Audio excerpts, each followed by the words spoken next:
Welcome to our channel. Today we how to authenticate commerce layer for product API access. Easy tutorial step by step clearly.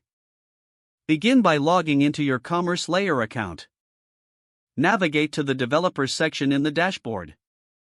Select the API credentials option. Click on the Create New Credential button to generate a new set of credentials. Fill in the required fields, such as the name and description of the credential.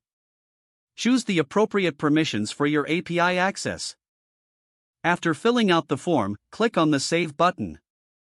Once saved, you will see your new API key and secret.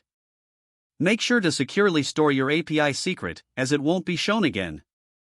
Now, open your preferred development environment. Install the Commerce Layer SDK relevant to your programming language. In your application, configure the SDK with the API key and secret you just created.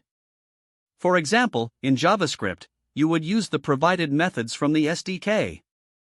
Next, initialize the SDK to establish a connection to the API. Test the connection by making a simple request to get your product data. If the request is successful, you've authenticated the commerce layer for product API access. In case of any errors, check your API credentials and permissions. Refer to the documentation if you encounter specific issues.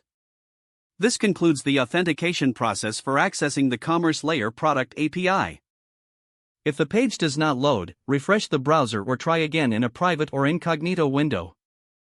Make sure you are using the correct email address, then retype it carefully to avoid small typos.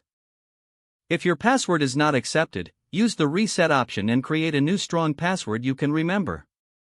Check your spam folder for verification or security emails, then complete any requested confirmation steps. Enable two-factor authentication if available to improve account security and reduce unauthorized access risk. After signing in, review your profile details so your contact information and settings are accurate and current. If you see an error message, note it down and try again after restarting your device and internet connection.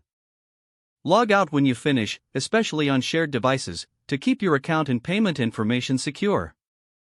If the page does not load, refresh the browser or try again in a private or incognito window. Don't forget to like this video and subscribe to our channel for more step-by-step tech guides.